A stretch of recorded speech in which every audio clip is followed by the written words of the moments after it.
todos bienvenidos. En nombre de Laboratorios Alfa agradecemos su presencia. Mi nombre es Mayleni Sánchez y quiero decirle que hoy es una noche especial, una noche llena de aventuras, de mucho aprendizaje.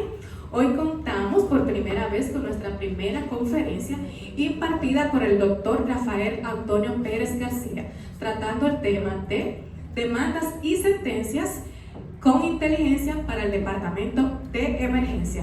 Recordándole que el doctor Rafael Antonio Pérez cuenta con un posgrado en Emergenciología y Cuidados Críticos egresado de la Universidad Autónoma de Santo Domingo.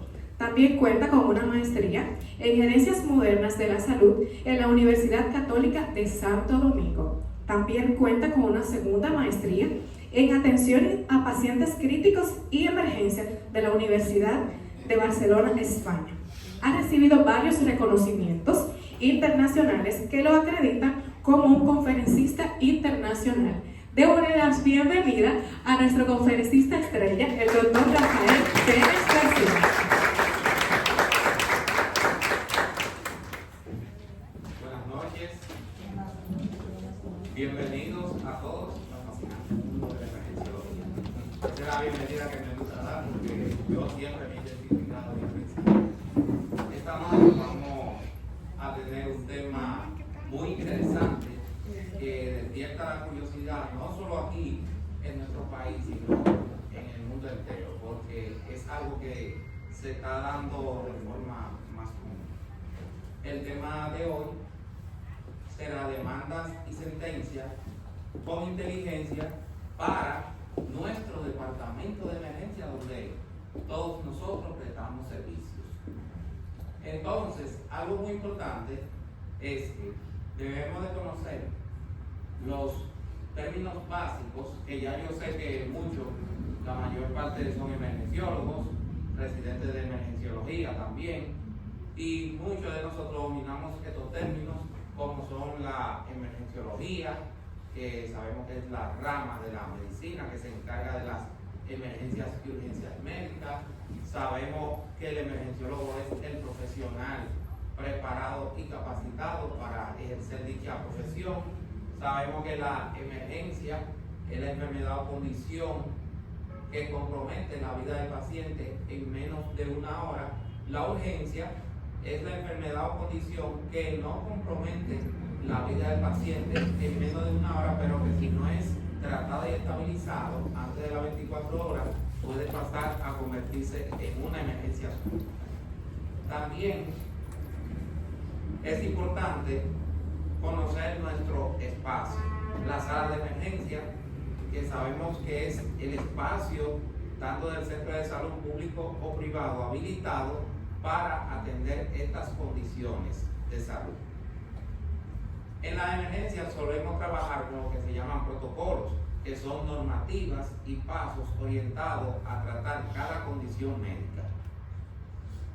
Aplicamos el triaje RAC, que no es más que la clasificación de todos los pacientes que nosotros recibimos para determinar el tipo de color y el protocolo que vamos a aplicar y a proceder con el tratamiento de su condición. La sala de reanimación, cuando nosotros llegamos a un centro de salud público o privado, siempre vemos que hay un letrero rojo que suele destacar el centro, que es la sala de emergencia. Pero cuando usted llega a una sala de emergencia, usted también suele ver otro letrero rojo que destaca un espacio exclusivo, que es la sala de reanimación. En algunos otros centros se llama trauma shock, pero la diferencia de esa con la sala de emergencia normal es que consta con un número de menor de camillas que va desde 1 a 4, dependiendo la capacidad y volumen del centro de atención, y cada camilla cuenta con su ventilador, con su monitor, con su desfibrilador, y ese espacio tiene un carro de paro único y exclusivo para esa área, que es con un pequeño espacio intensivo. Anexo a esa área solemos tener en algunos hospitales, no en todos, lo que es un quirófano de emergencia para las emergencias médicas quirúrgicas.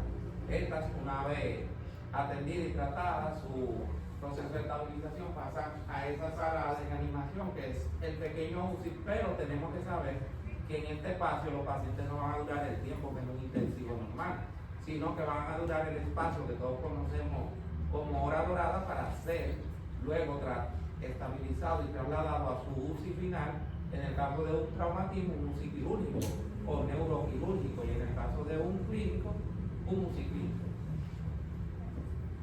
Entonces,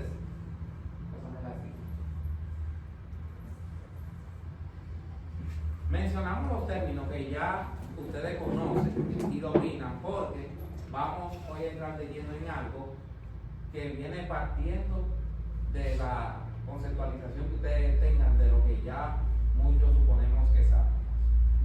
Entonces, hemos escuchado hablar de la demanda. ¿Qué es la demanda?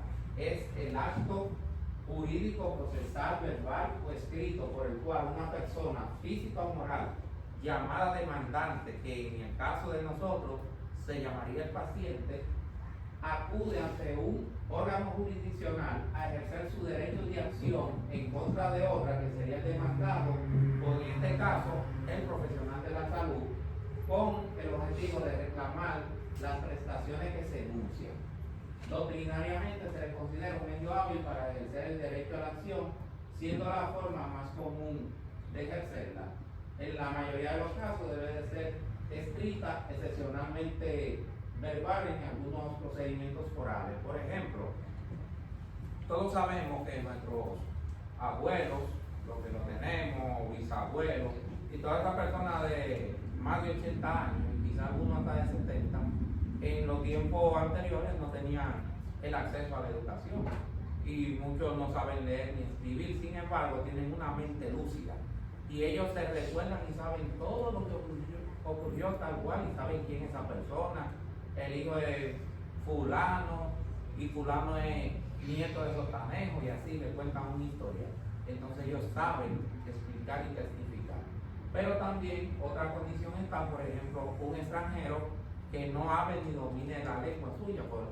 Por ejemplo, uno que hable mandarín, un chino que hable mandarín y que no entienda ni sepa escribir nada de español, ellos pueden expresarse pero con un traductor de lengua, sin necesidad de tener que hacerlo escrito.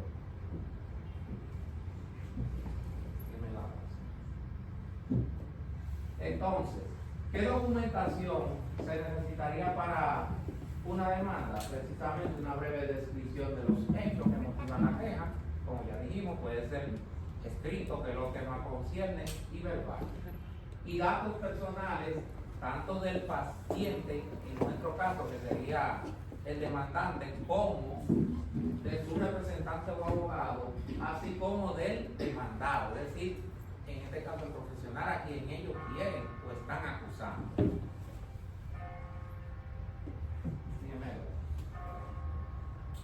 ¿Cuándo vamos a ejecutar? Se va a ejecutar una vez demostrado y confirmado el daño físico o moral provocado por la iatrogenia, en este caso de profesional, pero que se demuestre que fue de manera intencional, que el profesional la cometió. Por lo tanto, aquí tenemos muchas causas de convicciones que comprenden lo que es la negligencia médica. Una falta de diagnóstico o error en un diagnóstico, eso le puede traer consecuencias al paciente. Malinterpretación o ignorar los resultados de estudios de laboratorio que a veces nosotros subestimamos, sin embargo, cuando viene y nos ve otro especialista o alguien con más experiencia que nosotros, nos recuerda y nos redacta, mira cómo estaba ese estudio, ese resultado, y conllevaba tal cosa, tal procedimiento. Y cirugía innecesaria, errores quirúrgicos, ya muchos nos recordamos cuando se dejan a veces hasta los instrumentos. En cuanto a medicación, un error común suele ocurrir porque muchas veces indicamos nombres comerciales que a veces ni siquiera comprende, y algo que es muy mandatorio en este caso es emplear el nombre de medicamentos genéricos. ¿Sabe por qué? Porque quizás un juez, recuerden que los jueces leen, estudian los casos, aparte de eso tienen peritos profesionales que lo asesoran, ellos no van a saber lo que es la marca Rafa Cure, pero ellos sí van a saber lo que es un diclofenac. Entonces, es bueno usted escribir siempre el medicamento genérico que usted usó, use atropina, use losartán, use lo que usted usó, ponerlo en nombre genérico, porque ya desde ahí ellos van teniendo también una idea para cuando le interpreten. No seguimiento. Muchas veces vemos el paciente, lo despachamos o lo dejamos alojado en una esquina de la sala de emergencia y no nos recordamos hasta que viene y ocurre una eventualidad y entonces vamos para donde. Recuerden que los pacientes no siempre están solos, siempre tienen un acompañante, un familiar que les sirve de testigo de lo que ocurrió en ese momento.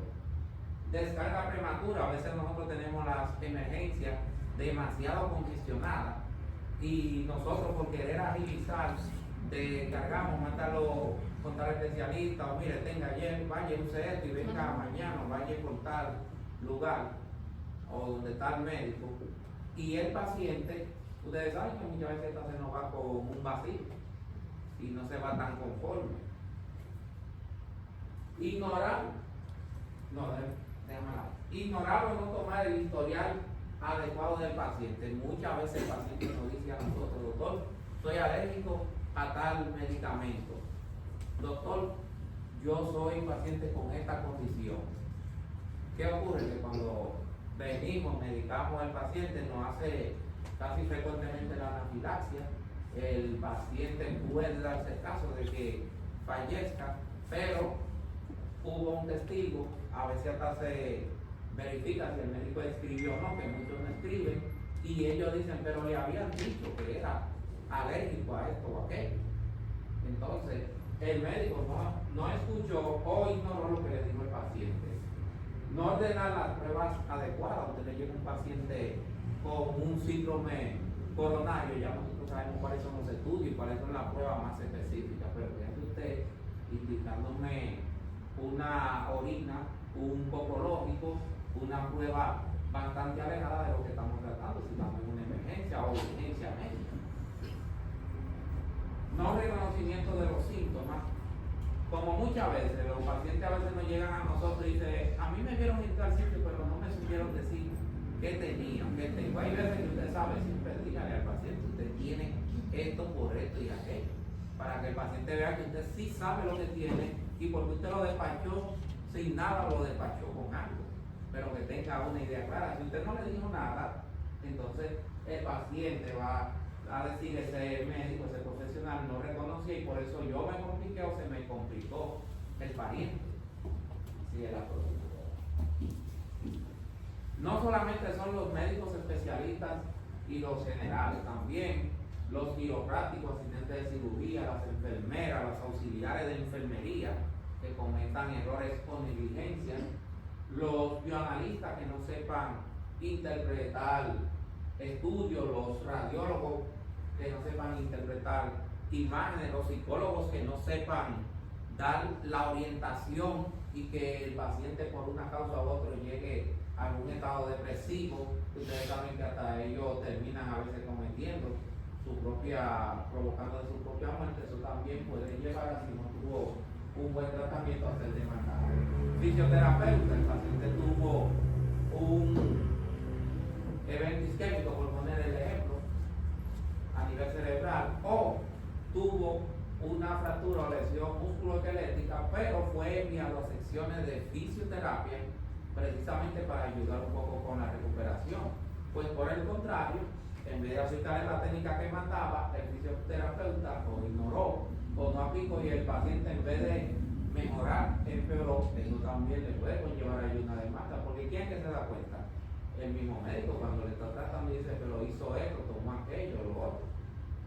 Entonces, tanto además de las clínicas y hospitales que ya nosotros escuchamos por los medios de comunicación, también los laboratorios y los centros de imágenes, que son varios, ya pueden ser sometidos en el caso de que hagan una interpretación. Yo, por ejemplo, muchos de ustedes saben el valor de la hemoglobina glucosilada. ¿verdad? ¿Hasta cuánto es que llega? ¿Verdad? Y si ustedes la ven que está en 8.5, ¿verdad? Sin embargo, yo vi una paciente que me llega con un valor de un reporte en 8.5 y yo pensé igualito que ustedes, pero entonces cuando reviso, porque es otra cosa, hay que revisar, entonces me encuentro con que ese laboratorio y tiene una valoración, una interpretación que dice que de 6.5 a 8.5 los parámetros son normales. ¿Y qué le dije yo al paciente? Miren, no hagas estos resultados, repítelo que no te voy todavía a tratar, a pesar de que me decía que sentía sintomatología, pero no confíe en eso. ¿Por qué? Porque si yo le he dado un mal tratamiento y yo guardo mi copia de los resultados del paciente y luego le ocurre un problema al paciente y me buscan a mí y yo me baso en eso, entonces quien va a llevar a la defensa va a ser ese centro diagnóstico o ese laboratorio.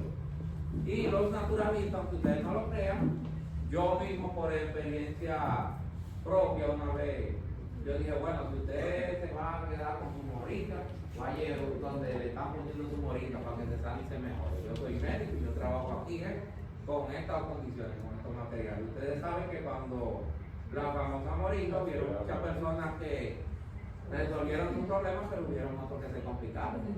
Entonces, varios médicos naturalistas, lo que pasa es que nosotros nada más nos fijamos en los profesionales, pero también varios naturalistas fueron demandados y sometidos, y los mismos programas investigativos también le caían detrás.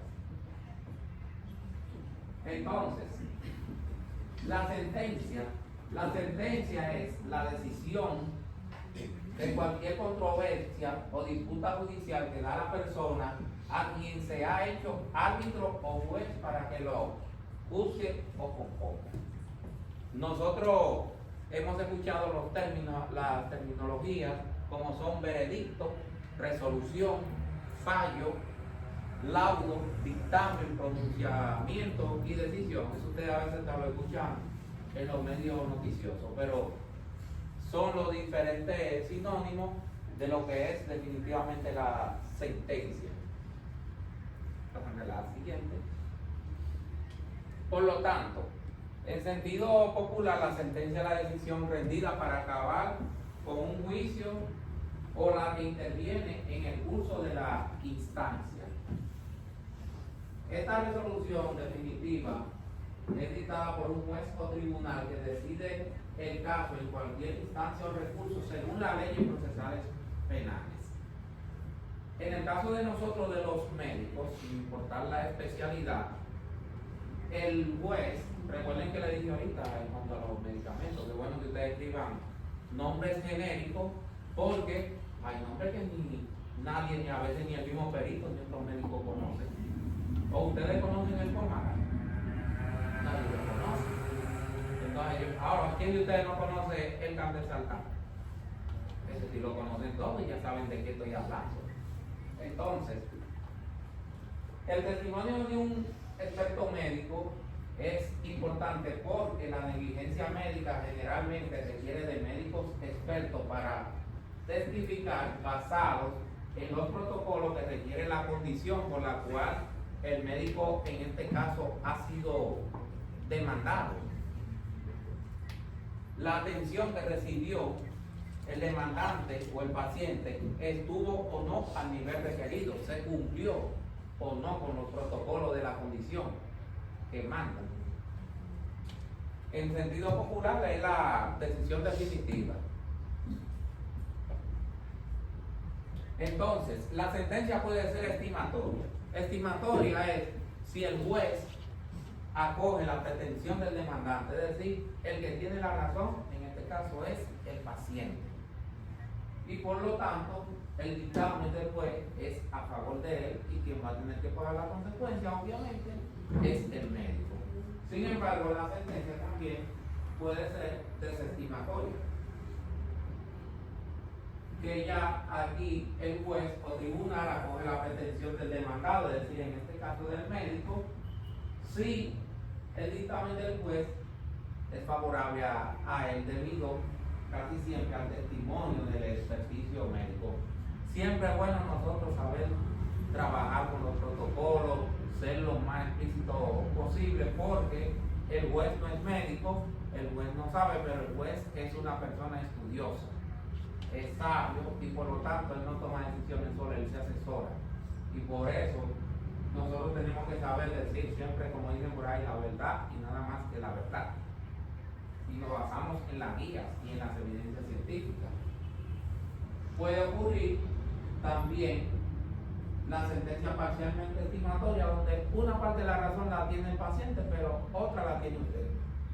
Aquí hay una ventaja y es que casi siempre el juez determina que puede haber un acuerdo entre ambas partes y precisamente ambas partes llegan a un acuerdo en este caso, pero en el caso de nosotros que nos compete de los médicos, algo que nos ayuda tanto a que se desestime la acusación como a que pueda ser parcialmente estimatoria es el testimonio del experto médico, del perito. Pero si fue parcialmente estimatoria, significa, y eso lo revisó el profesional, que usted obvió o brincó algunos pasos en el protocolo, y cuando usted va y revisa, usted mismo está consciente, pero afortunadamente siempre hay un acuerdo. Lo que no nos gustaría a nosotros sería que fuera desestimatorio. ¿Alguna? Porque si es desestimatoria, viene lo que es la compensación por negligencia médica. ¿Verdad que ustedes me escuchan con frecuencia tanto que los médicos están presos? Y si están presos no duran más de 1 o 2 años. Eso es mucho. No. Miren, hay médicos que por no dañar su imagen, por no dañar su credibilidad, llegan precisamente a un acuerdo, como si fuera parcialmente estimatoria. Entonces, ellos mejor proponen pagar toda la factura en el caso de que el paciente amerite futura cirugía correctiva, compensaciones salariales, incluyendo hasta si amerita un transporte en ambulancia.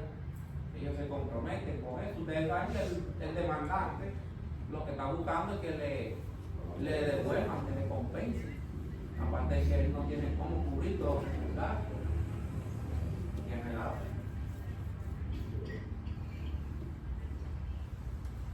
Hay veces también que el mismo paciente hay que pagarle apoyo mental, lógico, porque ustedes saben que los daños por enfermedades o daños quirúrgicos conllevan a problemas psicológicos mentales. Pero hay otras veces que el paciente tiene inconveniencia y mala calidad de vida. Imagínense, un paciente que tuvo una fractura o una pérdida de un miembro inferior o una hemiplegia y hay que sacarlo de su casa para llevarlo a un centro a recibir algún tipo de terapia o a veces hasta apoyo mental, psicológico. Vive frente al río y ocurre que para entrar a su casa hay que entrar ahí por un callejoncito y por ahí ni siquiera cabe nadie.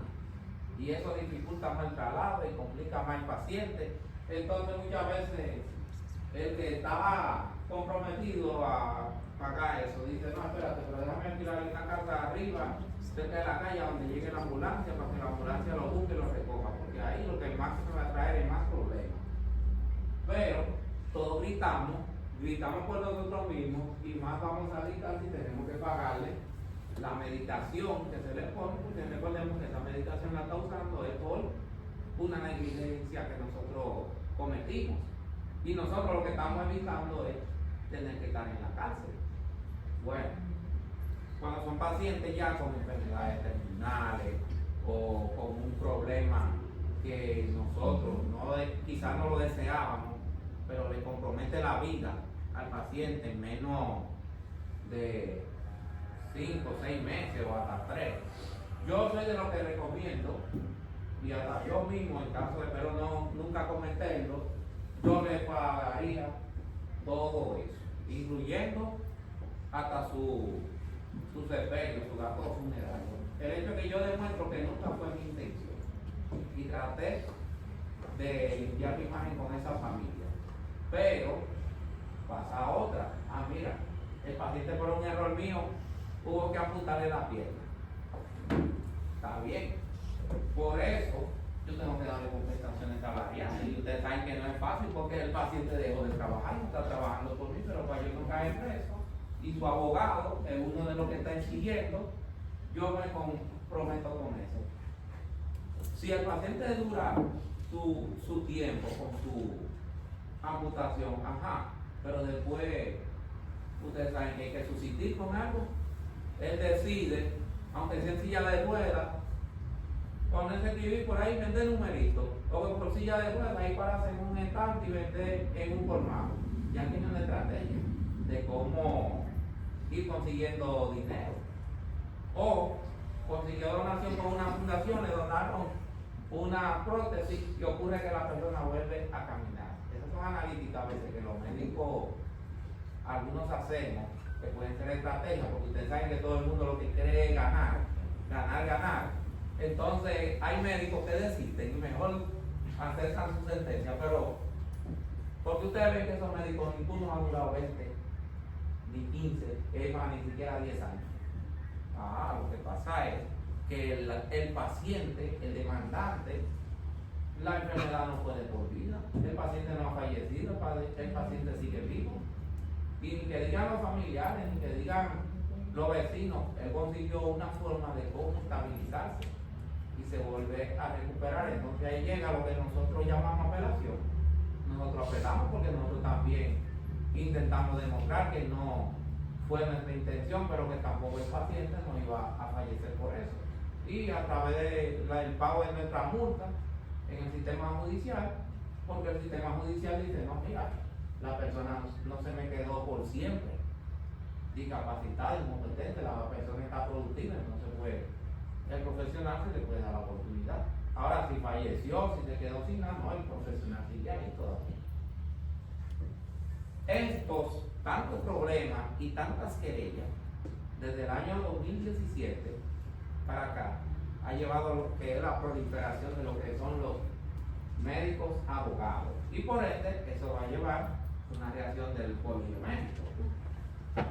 Un abogado en derecho médico se ocupa de casos civiles y penales relacionados con la práctica médica, incluyendo la atención primaria y ambulatoria y la atención hospitalaria. Aquí tenemos médicos de medicina familiar, ¿verdad? Es decir, que ni siquiera en la preventiva, que es la atención primaria, por ahí no dejan de aparecer los malos pensamientos, y recuerden que hay asesoría. Es decir, que no solamente en la sala donde están ocurriendo las eventualidades, en este caso la emergencia.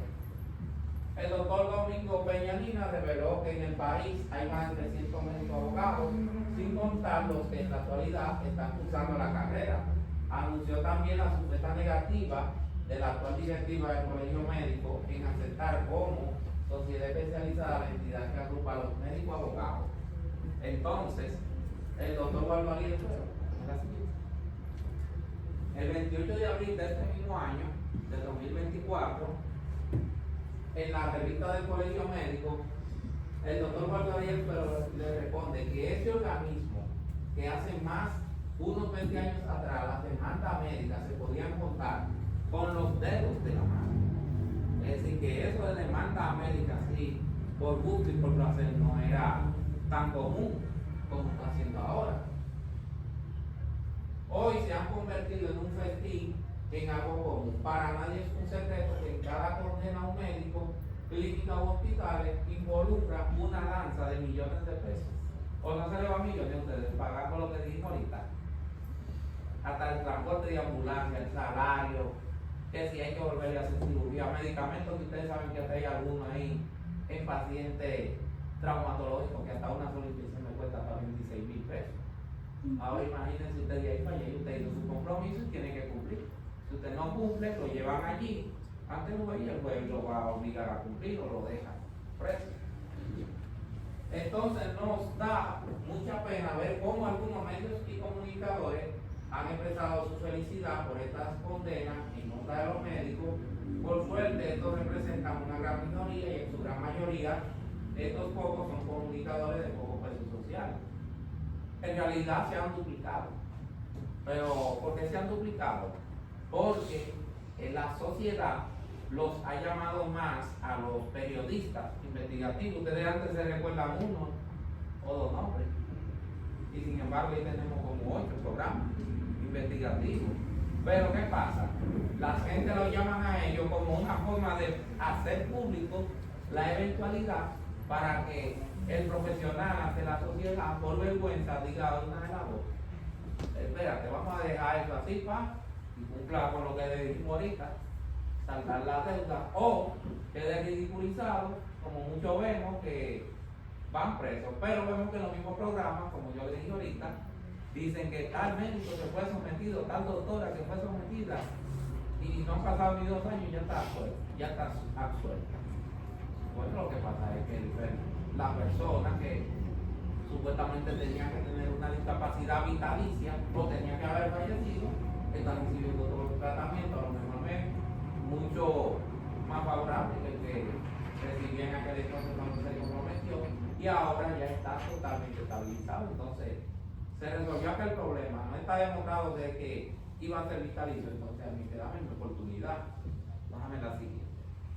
El doctor Waldo Ariel Suero da recomendaciones de volver a los tiempos de antes, y en síntesis, yo se lo presento a ustedes aquí, es lo que le manda a ustedes aplicar la semiología médica, porque la semiología médica es la base del conocimiento fundamental de la medicina.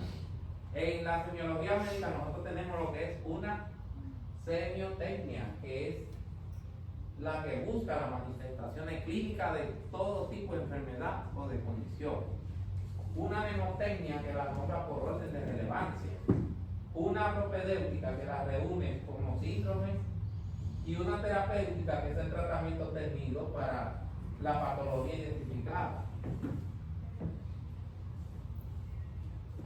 Todos conocemos lo que es el método clínico, que es el conjunto de técnicas empleadas y el ordenamiento de los conocimientos que nosotros vamos adquiriendo según aplicamos estos pasos. El examen clínico quirúrgico nosotros lo tenemos que hacer por sistema, y es el método organizacional para la obtención de los datos. No podemos olvidar que en el examen clínico nosotros tenemos que aplicar primero lo que es la observación, luego la auscultación, la inspección, la palpación y la percusión. Esas son partes que si usted la aplica rutinariamente es difícil que usted pueda fallar. El diagnóstico es el resultado de usted haber aplicado un examen semiológico correctamente. Y la historia clínica es el instrumento de registro de los datos obtenidos.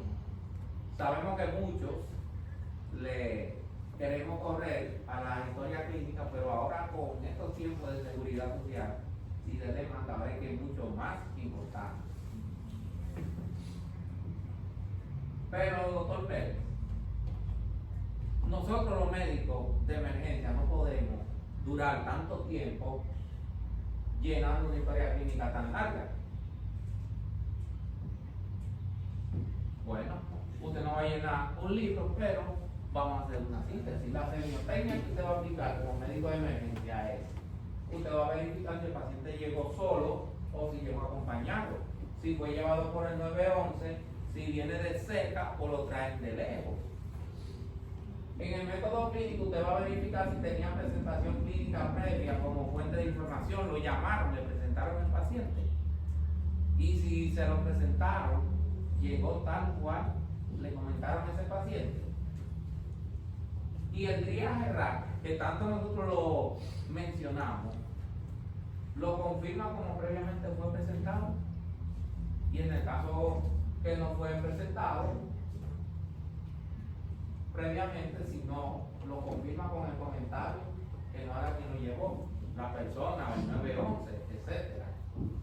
Entonces, el examen clínico quirúrgico deberá ser preciso y conciso e irá destinado a los temas a simple vista afectados. Si yo veo que me llega un paciente accidentado y me lo llevan por una fractura del miembro inferior, yo donde me voy a enfocar más es en mi miembro inferior, porque si ya yo veo que el paciente habla, tiene apertura ocular, ya sabemos dónde está el problema. Pero si me lo llevan por un evento vascular isquémico a nivel cerebral, yo tengo que enfocarme en los signos neurológicos. Si me lo llevan por un cuadro coronario, yo tengo que enfocarme en lo que es el aparato cardiovascular. Pero algo importante, si usted tiene la facilidad en su hospital, en su centro de tercer nivel, y tiene un paciente en condición grave, y tiene el especialista laborando con usted, lo puede contactar y presentárselo, preséntelo y coméntelo. ¿Por qué? Porque ahora, en estos tiempos de demanda, es bueno usted tener un soporte, un apoyo que diga, no, este paciente yo se lo comenté a tal especialista, pero siempre hay que escribir. Y todo eso hay que registrarlo en la historia clínica. Ahora, pacientes que usted vea que no son rojos, que no vayan a fallecer, amarillo, verde, azul, que eso usted lo trate y lo estabiliza, amarillo, usted considera que hay que ingresarlo como emergenciólogo, mándelo para una sala para que el especialista lo encuentre al día siguiente. Verde o azul, usted considera que hay que darle de alta. Usted como profesional tiene la potestad, usted le da su de alta. Pero los rojos, si usted tiene su especialista ahí, el que sea, el ginecólogo, el cirujano, el neurocirujano, llámelo que vaya y lo vea y ponga lo que le escriba. Porque el expediente del paciente es importante y la historia clínica en los tiempos de seguridad social y demanda es un instrumento de registro de esos datos obtenidos y nos va a servir, sígueme pasando la siguiente, como evidencia legal y por lo tanto también nos va a servir para defensa de nuestra condición.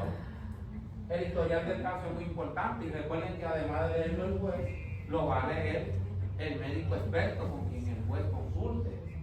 Siempre, nunca dude en describir los actos que usted realiza. Yo coloqué un catéter, yo puse una vía central, intubé a un paciente. Es más, no importa que hasta una vía periférica, si usted lo hizo, escríbalo, porque todo fluye.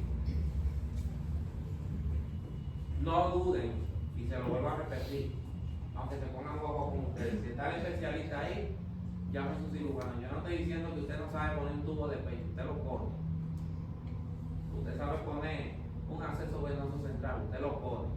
Pero ahora con estos tiempos de demanda y con las exigencias de ciertas ARS, y a veces ustedes saben que nos atacan a los médicos de emergencia, vamos a buscar compañía. El consentimiento es algo importantísimo.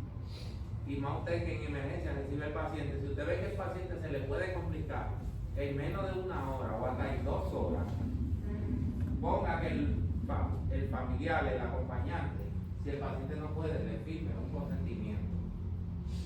La nota de evolución, normalmente un paciente no puede durar más de una hora en una sala de emergencia. Hay centros de donde dicen que puede estar hasta 2 horas, pero yo digo que no más de una hora. Pero desde que un paciente ya le tiene más de 4 horas y hasta 6, hágale su nota de evolución. Porque usted sabe que cuando ocurra cualquier eventualidad, fallezca y los familiares no estén conformes y quieran demandar el centro va a buscar el servicio y el servicio va a buscar al especialista. Y el especialista debe tener escrito todo lo que hizo. Y si usted dio de alta médica, me cansé de llamar a tal médico, tal especialista, de que iba a venir, nunca vino, y yo veo que el paciente está estable, o yo considero que ese paciente se puede mandar para una sala de observación, pero si usted lo mandó para tu casa, tiene que llenar ese documento.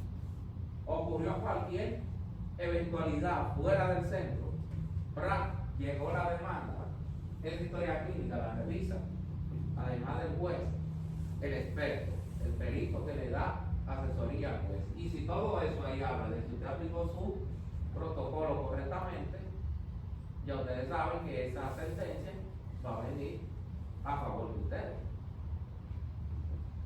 Es decir, que ustedes no van a tener por qué caer presos. Los centros de salud, las ARS y el sistema ISO. Las ARS han aparecido como proveedoras de los servicios de salud y estas exigen eficiencia y calidad en la oferta de los productos hospitalarios. Por lo tanto, ellas exigen que se eficientice el uso de los recursos. ¿Qué significa eso? En un hospital antes, para yo dar una sutura a veces, por 1 o 2 puntitos, yo me atreví a pedir 1 o 2 hilos. Si un hilo me da a mí para yo dar 4 puntos, la ARS no me va a facilitar más de 1 hilo. Pero si hay que colocar un acceso venoso central, un catéter subclavio, la ARS solamente me va a dar 1. Eso dije que se me contaminó, que tuve que buscar otro y que escribir, la ARS no lo va a probar. Por lo tanto, usted tiene que estar seguro que va a saber colocar su tubo endotraqueal, va a saber colocar su catéter femoral.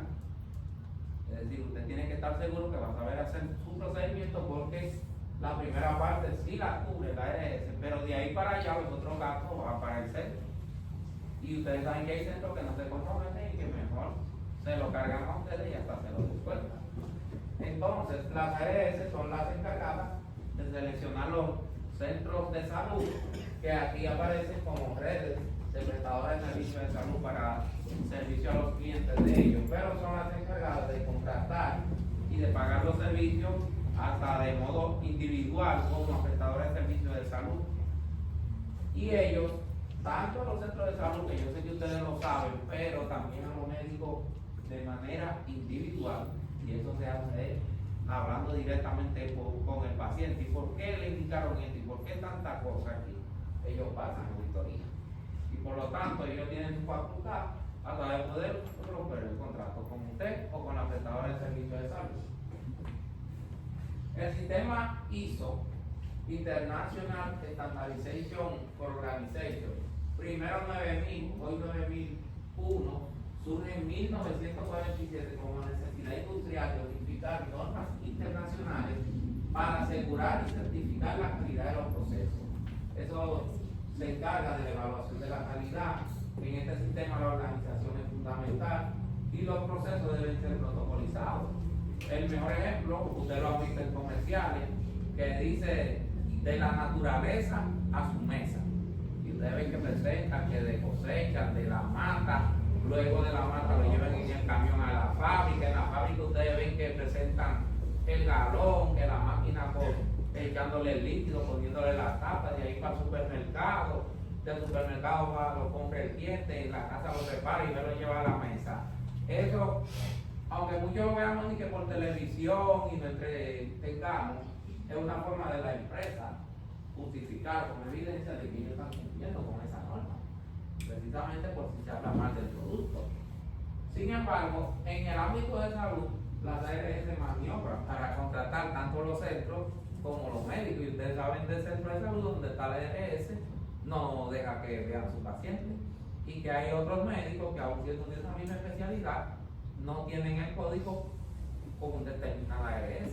Es decir, que esas son maniobras que suelen hacer, aunque el derecho debería ser igual. Protegen los seguros, los códigos sombrilla al personal de salud de la demanda. Dígame, doctor, ¿lo protegen? No. Ay, hombre. La siguiente, que la doctora ya no puso esto oscuro, no, se puso el cielo nublado. ¿Lo protege, doctora? Allá, por el central, no. ¿Y en el mocoso cuello lo protege? No. ¿Y Monteplata? Tampoco. Dame la siguiente. Esos fueron 3 rayos de respuesta que tiene. Dame la siguiente. Y es cierto, no protege. Por lo tanto, sigue la siguiente. Estos son los modelos de sentencia con inteligencia que nosotros podemos encontrar en nuestro departamento de emergencia. Todos conocemos la famosa inteligencia artificial a través del móvil, el uso de micrófonos diminutos, la alianza estratégica con un abogado, la alianza estratégica hasta con un funcionario público, que nosotros siempre conocemos eso. alianza estratégica tanto con el funcionario como con el directivo del centro de salud. Los reportes donde a usted lo sacan de un centro y lo trasladan a otro centro remoto, eso no nos ocurre a nivel de juez, pero es una forma de sentencia interina. Pero también los reportes con prescripciones o cancelaciones de servicio por una queja de un paciente y que en el centro no estén de acuerdo y lo cancelen, en el buen decir de la palabra, eso también es una sentencia. Y es así. La inteligencia artificial puede usarse para resolver problemas en una variedad de campos, como la detección de fraude, pero fíjense que el segundo ámbito que mencionan es el diagnóstico médico y el análisis empresarial. Entonces, el objetivo de la inteligencia artificial es crear sistemas de autoaprendizaje que deriven significados de los datos y aplicar ese conocimiento para resolver nuevos problemas de manera similar a como lo haría una persona normal. Eso significa que si este paciente le atendieron un familiar de un síndrome coronario agudo, la inteligencia artificial le dice, en el manejo de un infarto agudo del miocardio, lo primero que deben de hacer cuando el paciente llega a la sala de emergencia, se le debe de colocar oxígeno, se le debe de colocar analgesia, se le debe de colocar vasodilatador, le dice hasta el nombre y todo. Y si el familiar o el paciente ve, y a veces eso está hasta escrito en la factura y todo, y a veces hasta si tienen algún video o algo grabado, ven que hicieron todo eso, ya sabe que no puede poner demanda. Pero siempre tiene un gallito por detrás, jugándolo, que es el abogado, claro está. Si él ve que usted hizo mal, que usted no cumplió con los protocolos, él con su abogado le va a poner la demanda. Pero si él ve que no, que según la inteligencia artificial usted trabajó correctamente, por más que lo ataque y lo busque el abogado, y ellos también, los pacientes y los familiares son inteligentes. O ustedes ven que son tan frecuentes las demandas.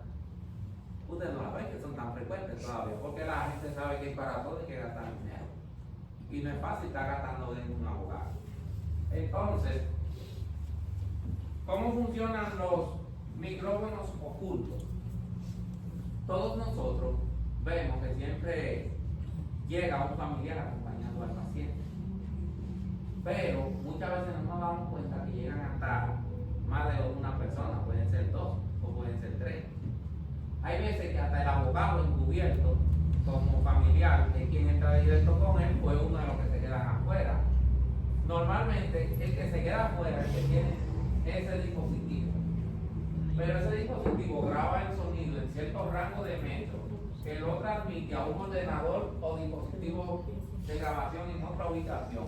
Aunque usted tenga esa puerta ahí y de ahí para allá es la emergencia y aquí está la sala de espera y yo estoy aquí, el dispositivo sí me graba y yo puedo, esa grabación se va transmitiendo a un ordenador y yo puedo ver lo que está ocurriendo.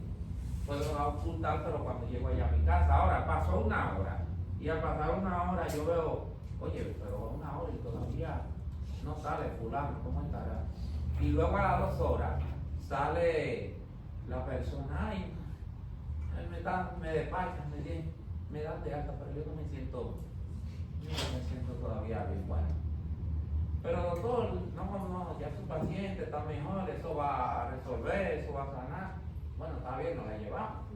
Pero las personas cuando están allá, ellos revisan la grabación, la persona sigue mala, va a verla que lleva para otro centro, y ven en la grabación, pero mira, fulana estaba sufriendo y le dice a la enfermera, mire doña, yo a usted se le ha hecho de todo, usted no tiene nada.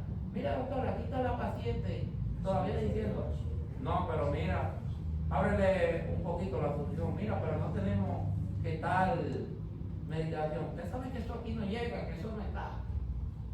Bueno, cuando se observa que hay cierta negligencia o como una falta de atención y la paciente quejándose y usted a veces hasta le habla mal y eso aparece en la grabación y en la grabación se escucha, oye, pero fulano tiene como una hora. Y dice, pero mira, en esa hora, en ese intervalo, tal cosa. Si llega a otro centro y en el otro centro el paciente se estabiliza, se mejora y se demuestra que la condición se podía mejorar antes de la hora, ya ellos, en asesoría con su abogado, ellos pueden hacer la demanda a través de la inteligencia, a través del micrófono diminuto, porque ellos tienen todo grabado. Pero si se demuestra que la condición fue correctamente manejada, esa acusación se puede caer, pero ellos sí graban y ven todo lo que ocurrió. Entonces, pasa lo siguiente: en la sentencia parcial, que es donde hay un 50-50, la razón para el médico y la razón para el paciente. Si los médicos estamos cumpliendo, haciendo nuestro protocolo, aplicando nuestra semiología, ustedes saben que la demanda para nosotros van a disminuir. Por lo tanto, estos médicos abogados están que para defendernos a nosotros cuando cometamos errores, no van a tener vida con nosotros porque nosotros estamos trabajando bien, ejerciendo nuestra profesión correctamente. ¿A quiénes van a recurrir ellos? Entonces, a los mismos pacientes, y van a utilizar los métodos que acabamos de mencionar para hacer la demanda, pero en el caso de que sea parcialmente desestimatoria, ellos agarran y le dicen al paciente: mira, el doctor fulano de tal, o la doctora fulana de tal, tú la conoces, eso es una persona de renombre, fue ministro de tal cosa, fue director en tal centro, una persona muy grande, y yo lo mejor que le recomiendo es que dejemos ya eso así y olvidemos el caso. No, está bien, ya vamos a dejarlo. Yo lo que no me quiero dejar ver con esa persona. Bueno, pues mire, fírmeme este documento para nosotros salir de ese caso. ¿Qué pasa? Una vez ya el paciente, el que era el demandante, firmó y ya se descargó de eso, ya no quiere más problemas con usted, porque los pacientes no son tan malos como nosotros pensamos, viene él, y sin que el paciente se dé cuenta, llega y cae donde usted. Pero algo que él hizo fue que previamente habló, porque recuerde que usted estaba en un tribunal, habló con el abogado suyo. Y recuerde que están todos viviendo del asunto de la demanda médica. Él viene y le dice: no, mire, aunque no se haya impartido nada, por lo menos una proporción necesita mi paciente, mi cliente, porque yo le llamo cliente y a veces para que usted lo comprenda más le dice el paciente, porque él tiene tal y tal problema. Y usted, inteligente como profesional, le dice: no, eso ya se habló, eso ya se llegó a tal acuerdo, el juez dijo eso. Comuníquese usted con mi abogado. Ya, eso, yo no tengo que ver eso. Entonces, cuando se habla con su abogado le dice: mire, no le dé nada, doctor, que ya eso se habló, eso se llegó a tal acuerdo, a tal convenio. Pero luego viene su propio abogado y le dice: mire, yo vi la persona, es verdad que tiene tal cosa, pero eso no va a pasar de ahí. Si era 50, mire, denle un 40 o denle un 35 y por ahí viene. Usted, hay veces que por no estar saliendo a la luz pública, por no hacer desorden, y como usted sabe que menos, y para quitarse eso de encima, usted llega al acuerdo, da su dinero y entre ambas partes por detrás, aunque sea menos de lo que hubiesen ganado en un caso real, se redistribuyen porque ustedes saben que de algo tiene que subsistir. Pero llega el caso también, la otra manera, que es cuando usted ve a un paciente que tiene relaciones con algún funcionario, algún empresario, y ese funcionario empresario llega y habla de usted, dócil, educadamente, pacíficamente, y usted también le habla educadamente y todo, y le responde profesionalmente, pero él no se va conforme, él habla por allá arriba, y de por allá arriba usted ve que baja de directos del gobierno, del ministerio, del Servicio Nacional de Salud, para la prescripción suya, la suspensión, la cancelación, lo que no nos gusta a nosotros. Pero hay otras veces que ese médico conoce directamente al director de su centro y el director le dice: no, espérese, déjenlo así, no tienen que molestar más arriba, que yo resuelvo eso, y él se encarga de gestionarle también su prescripción de servicio. En el caso de que usted se lleve muy bien con su directivo inmediato, es mejor proceder a hacerle un traslado de centro. El hecho es que usted no esté en el lugar donde cometió lo que considera aquella persona como una iatrogenia. Y hay veces que si usted tiene algunos reportes interinos, ustedes ya saben la actitud que toman los directivos a nivel interno. Pero, ¿por qué? Ya sabemos que en una cancelación cualquiera se va a quejar. Pero ¿por qué en un traslado también puede existir cierto malestar? Porque si usted es neurocirujano y está acostumbrado a operar neuroblastoma, a operar glioma, y de repente a usted lo mandan para una UNAM, y ocurre que en esa UNAM los dolores de cabeza que usted le llegan son por proceso viral.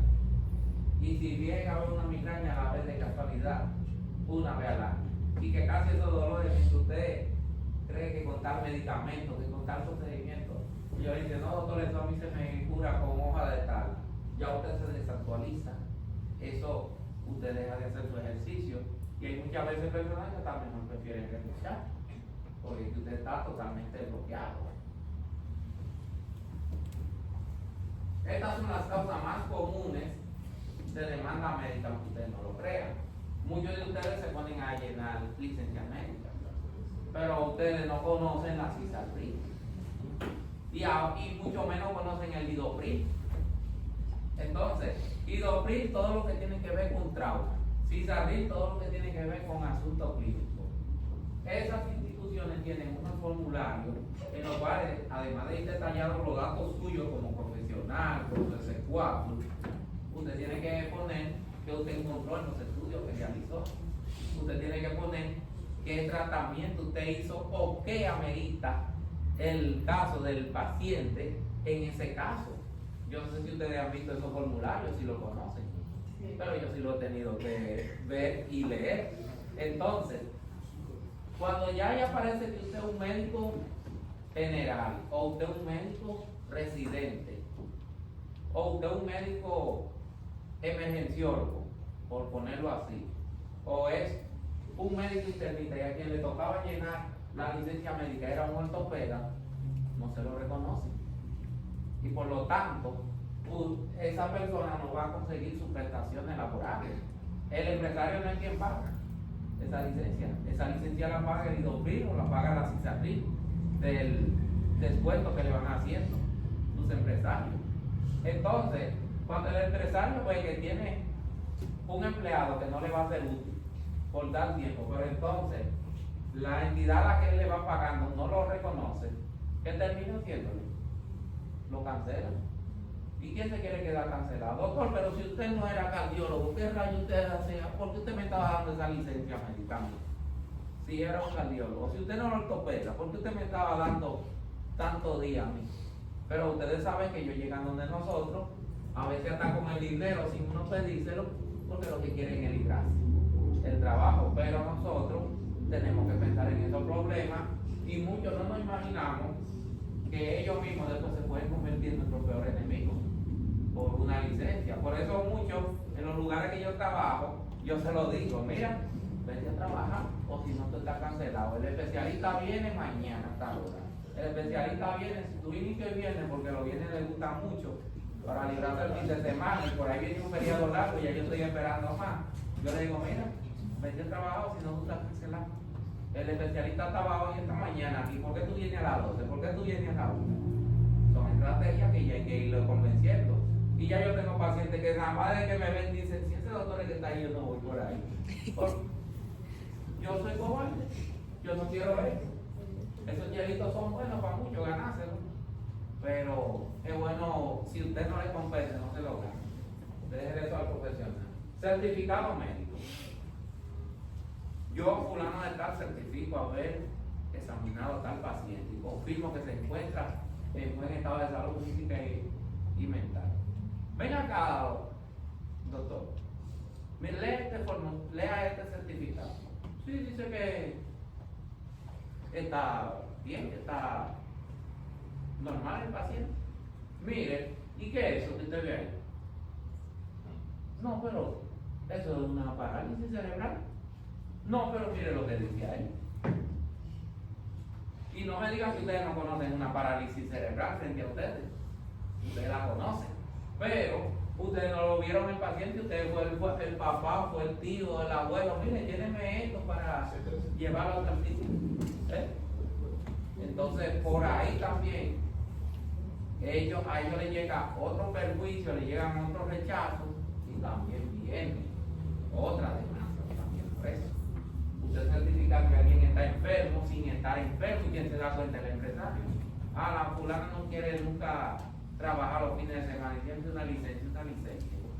Si fulana pierde su trabajo y le achacan y le dicen que era producto de eso, y ella dice, no, yo nada más iba donde la doctora, iba donde el doctor, y yo cogiendo su hielito conmigo y yo mira lo que me esperaba, puede reaccionar después. Y ustedes saben que el juez va a escuchar ambas partes. Y ustedes decir que hacía, que daba licencia o llenaba el certificado médico, le van a preguntar, ¿y qué evidencia usted tiene que lo avalaban a tomar esa decisión? Mi paciente, yo le digo, hágase su radiografía, hágase su analítica, hágase su electrocardiograma, si usted quiere que yo certifique que se encuentra en buen estado de salud física y mental. Ahora usted me llegó a mí cojeando por un trauma, pero yo no tengo el ortopeda y usted no puede ir a trabajar, yo sí le puedo dar mi licencia. Yo le puedo dar la licencia, pero no más de 5 a 7 días, pero refiriéndolo a un ortopeda que es, si le colocan su inmovilización, que le va a dar su 14, su 21, hasta 28 días o más. Pero ahí nos cuidamos para parte, porque a mí no me va a perjudicar. Y usted con quién va a terminar con su ortopeda. Yo he tenido pacientes que yo lo he referido a otro especialista y por ese favor que le hice, vuelve nuevamente donde. Y yo digo, ay papá, qué problema. Entonces, los cambios de receta y las transcripciones médicas. Siempre hay gente que, muchos profesionales, a veces, digamos que por el modo rápido, hacen lo que son los cambios de receta. Pero yo soy una persona que me gusta siempre revalorar el paciente.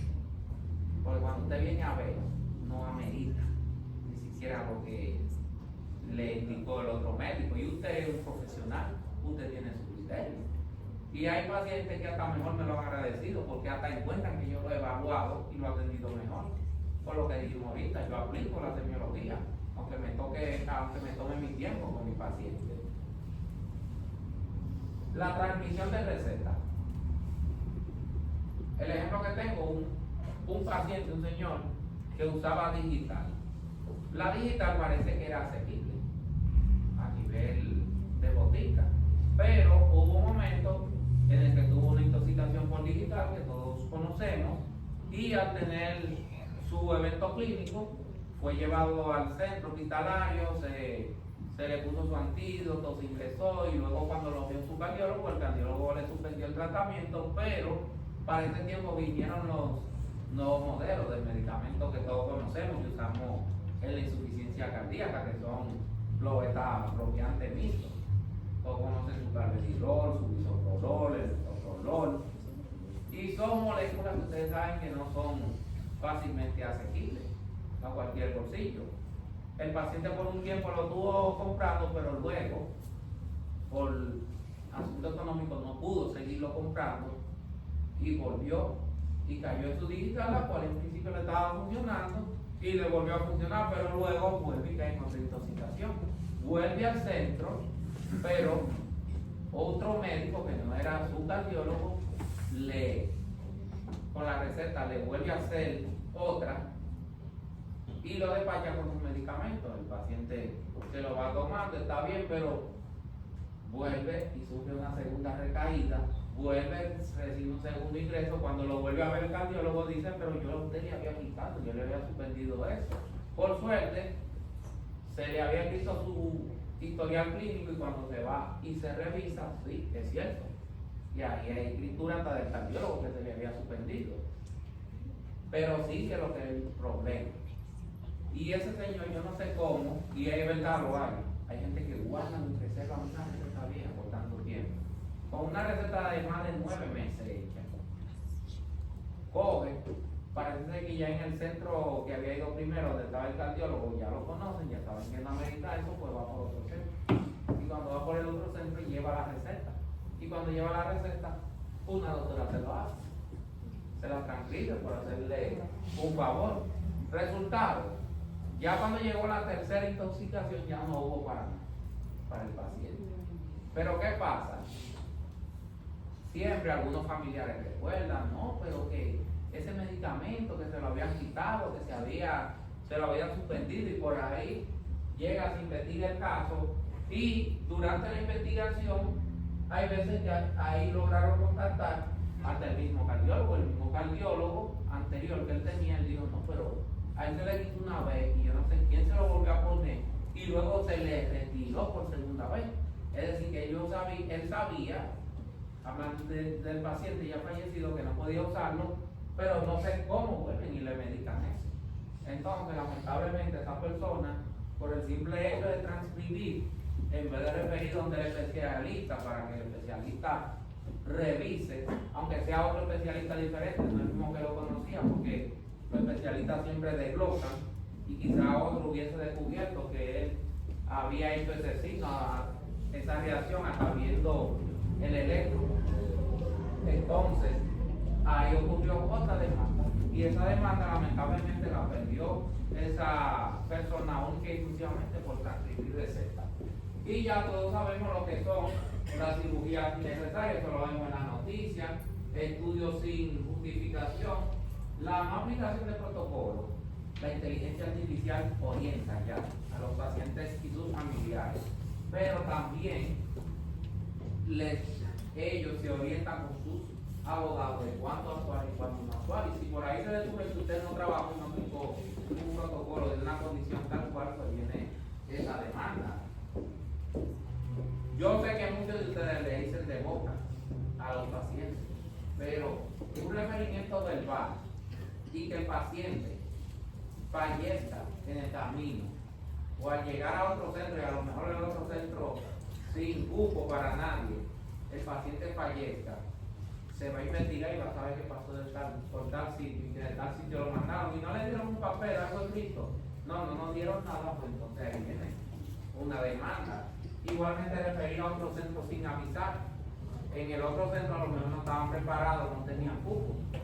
O en el otro centro recibieron sorpresivamente el paciente fallece. Dámelo.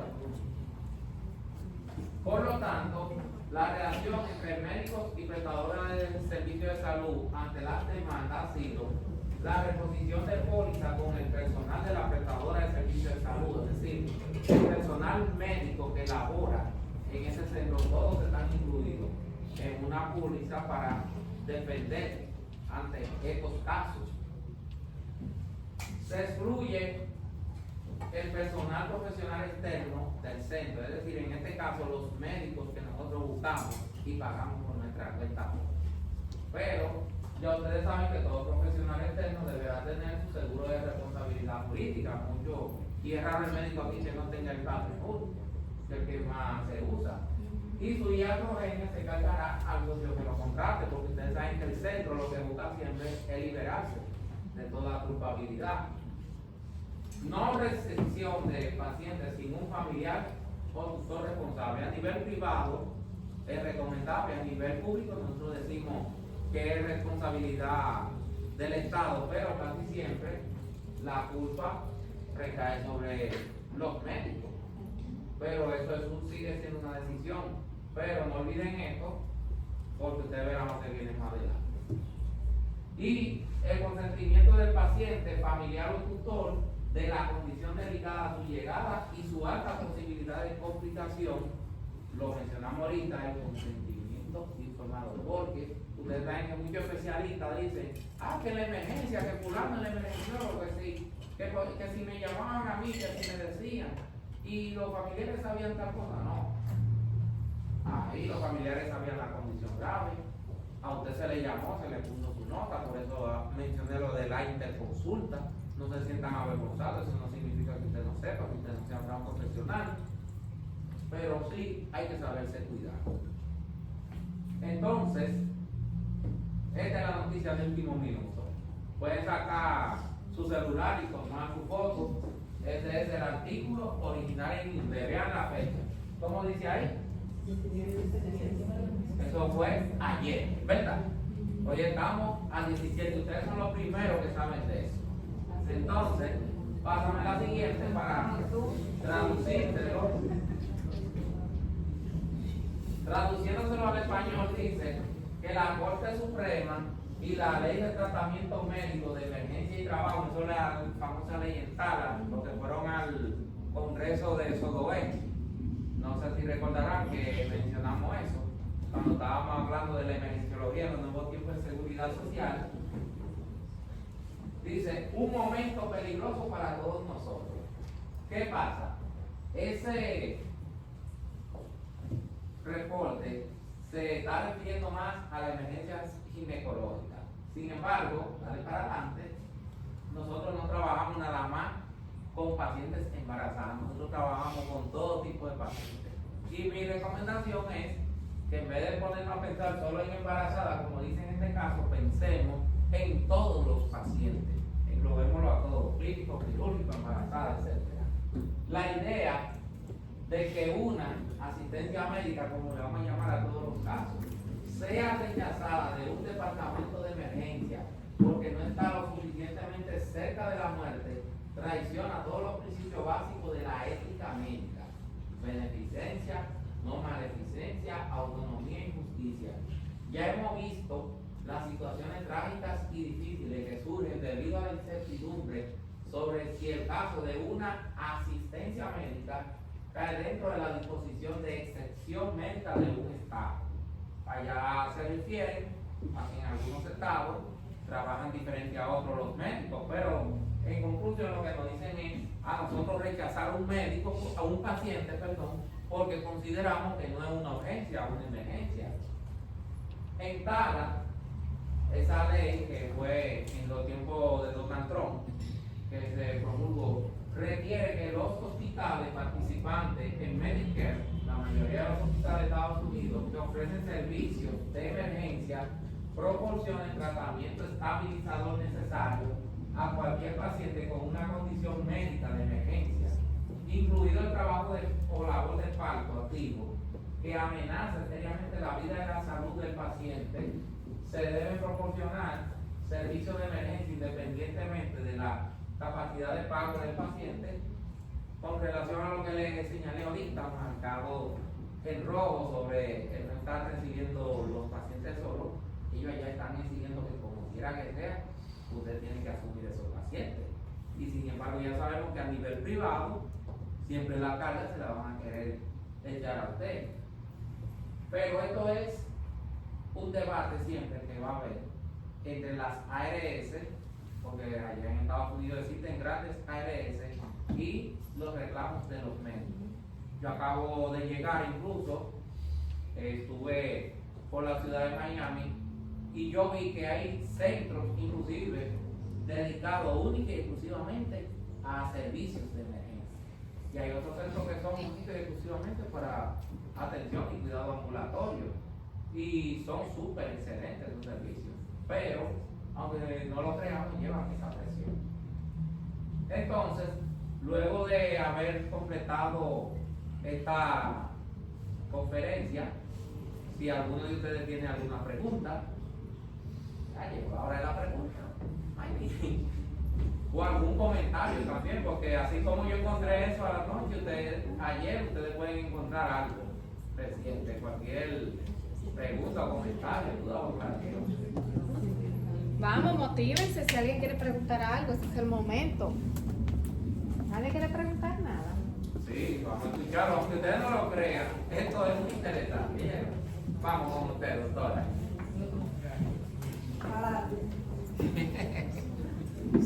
Buenas noches. Virginia Montero, de este lado, tal vez. Yo cuando hago una licencia médica, una constancia médica, Bien. pongo actualmente.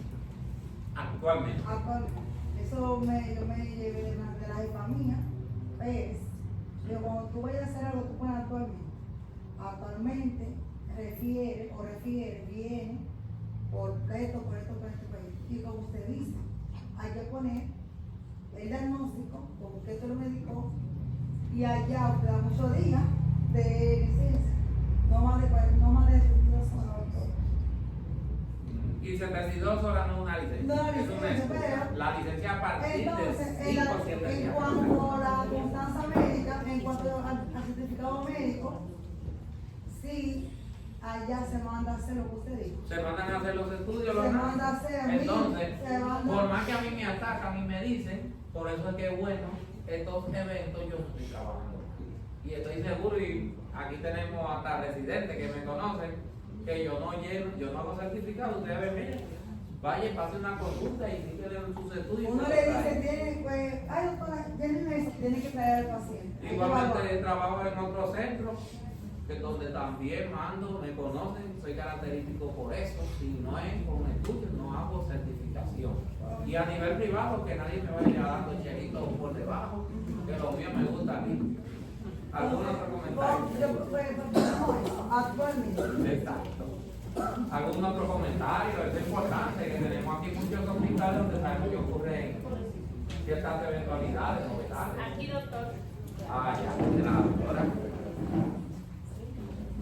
Del Hospital Central. Buenas noches, mi nombre es Rosemary González, soy primera del Hospital Central de las Fuerzas Armadas. Algo también de medicina familiar. Algo también que debemos tener claro es escribir claro.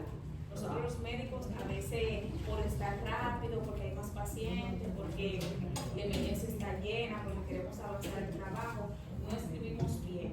Oigan bien por allá ese comentario. Entonces, cuando ocurren las demandas,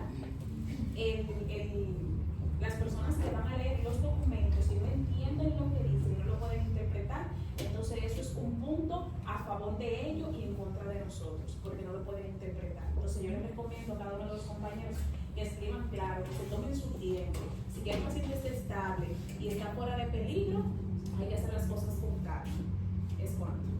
Por si acaso, ¿usted ha visto cuando yo escribo alguna indicación en una receta como son las letras y los datos del paciente? Aunque ustedes no lo crean, normalmente la ARS, si el farmacéutico vio una foto de una receta, una indicación que no se entiende la letra, ustedes ven que el paciente vuelve donde ustedes, o porque usted no escribió el nombre claro. También esas son más consecuencias que nos han llevado a tener que transformar la letra que nosotros hacíamos anteriormente a irla ya aclarando más. Identifíquese, doctor, entonces. La doctora Sigilio del Hospital de la Policía Nacional, residente de primer año de Valenciología y Cuidados Críticos. Con relación, me ha encantado, señor, lo quiero felicitar, de verdad, está muy interesante, ya que hay muchas cosas que muchas veces uno como médico pues no lo ejerce, o sabiendo no lo ejecuta, y perjudican al final. Con relación a los certificados médicos, por ejemplo, para la temporada escolar, pues yo era una que tenía gente detrás que se acabó. Y yo no le daba importancia, bueno, tengo el C4 y yo me sentía feliz con hacerlo. Pues luego de ver que Nuria, pues le caía arriba a todo el mundo y los médicos ya. Eso es un ejemplo, porque ya son varios los periodistas que yo mencioné, por no dar nombre. Ya Pero son varios, más de 8 investigadores. Empecé a cuidarme y, por ejemplo, yo cuando alguien me lo solicita, pues yo hago eso que usted dijo, o sea, me tiene que dar para estudio, porque yo tengo que justificar algo. Entonces ya, como estoy haciendo esto, pues yo no tengo gente detrás, porque la gente todo lo quiere fácil, pero al final es perjudicado, hemos sido yo. Y con mucho esfuerzo llega uno a donde uno está. Para felicitar nuevamente por su Si usted me lleva un niño con una malformación cardíaca, una enfermedad congénita, el niño no puede ser sometido a deporte. Si lo sometemos a deporte y ocurre una eventualidad, usted me llevó un certificado que decía que el paciente estaba en buenas condiciones de salud. Así que eso es muy importante para que lo tengamos en cuenta. De verdad que a todos nos gustó. ¿Alguien más quiere agregar algún aporte, alguna experiencia? ¿Nadie más? Sí, Mira, perdón. doctora. Buenas Pónganla noches, sin video. doctora Felicia Sánchez. Doctor Pérez, como bien usted sabe, en nuestro hospital, en la Nicotera de Monteplata, ellos brindan servicios al público y servicios a otros centros de salud, como por ejemplo servicios de radiografía, tomografía y laboratorios.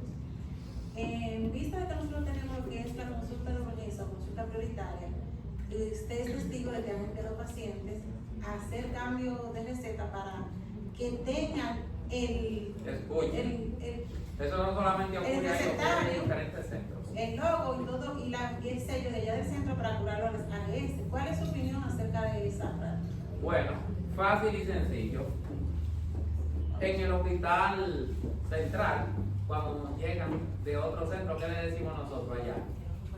Vaya a conocer. No, le decimos, hay que comenzar a darle una consulta de cero a algo que usted sabe que sonó mucho y que llevó debate cuando yo lo mandaba a sacar su facturación.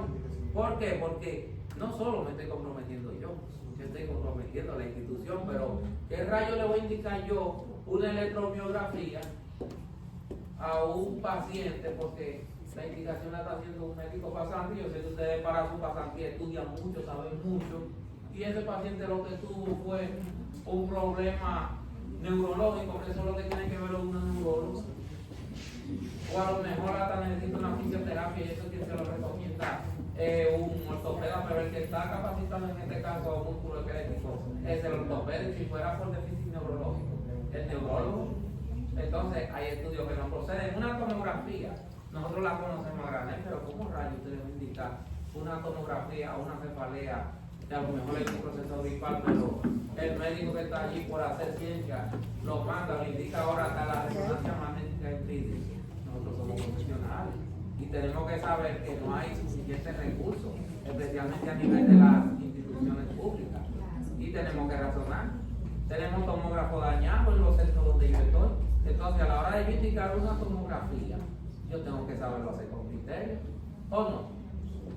Y en caso, cuando lo ameritan obligatoriamente, terminan haciéndoselo en otro lugar, pero sabemos que invertir en un tomógrafo por una bendita plaquita se va a un dineral. Entonces tenemos que ser conscientes y trabajar con los más básicos. Pero esto lo hacemos siempre en todos los lugares, no más en uno que en otro. ¿Algo más? Bueno, Doctor González. yo soy el doctor Miguel González, presidente de la Asociación Dominicana de Emergenciología. Mira la importancia de escribir en emergencia. Nosotros, en la Servicio Nacional de Salud, la doctora sabe, tenemos una pequeña historia clínica que le implementamos para que haya datos del paciente. Lamentablemente, muchos médicos se desisten, pero no ven la importancia de la parte legal de eso. Y ahora en la clínica tenemos que hacer la emergencia, aunque sea lo más utilizado posible, pero hay que hacerlo. Valorar el paciente, ver por qué viene el paciente y los datos que el doctor refiere de suma importancia. Por ejemplo, en el mucoso cuello, hemos tenido casos de pacientes que han fallecido y van a buscar una información y muchas veces en el libro aparece. Lamentablemente, muchas veces para el paciente busca un dinerito, un seguro que tiene por ahí un familiar, y eso se pierde. Otras veces se lo llevan a la jefe de emergencia, mira, y a veces hay que inventar para ayudar al paciente. Eso es para ellos solamente. A la hora de la demanda, si no hay datos, lamentablemente, quien va a perder es el médico. Pero ahí entran los pacientes, el caso que dije yo, de los que tienen la mente lúcida, especialmente los viejitos, los campesinos que no saben leer y escribir, que sí saben redactar. Pues familiar, si tú no escribes, la doctora alta, morena, el pelo corto, le decían, te recuerda a veces hasta el apellido, a mí se me olvida, pero ellos se recuerdan. Y vinimos tal día en tal hora, eso sí, lo pusimos ahí, eso es bueno y válido. Y con el abogado usted sale demandado, pero claro está, al no aparecer en el libro, quien va a ser demandada es la institución, pero ustedes han visto casos donde los hospitales del Estado ahora también se descargan y mejor entregan y el profesional a que sea sometido, y los centros privados ni hablar. Entonces ahí en ese caso sí puede caer la penalización, y ahí la importancia de asentarlo en el libro. Ahora el que sabe leer y escribir no tiene cómo escribir. Y las demandas son individuales. Aunque usted esté en un centro, usted sea residente, usted sea un interno, Si usted no escribió bien, a quien van a ver es al médico. Usted puede tener el centro más grande con 500 abogados, pero son individuales y siempre van a caer en el médico que trata al paciente. Y otra cosa es, la emergencia no te hace favor, usted en emergencia es el médico de la emergencia, no de cambiar receta. Eso Yo digo no. Yo vine a cambiar de tomografía porque para que me recuerde el seguro, no, eso no se hace por emergencia. Yo atiendo el paciente que llegue de manera urgente, el paciente de emergencia. Aún, una parte que se usaba mucho anteriormente, que ponían el paciente de consulta electivo, no, si no es por emergencia. En la emergencia se hace la emergencia, la historia del paciente que llega por emergencia. Porque entonces te quita tiempo y esa carga de volumen que tú tienes en la emergencia, muchas veces te desvía y hace que tú cometas errores. En la emergencia te tratan las cosas por emergencia. Solamente. Excelente. Totalmente de acuerdo. Señores, vamos a darle un fuerte aplauso a nuestro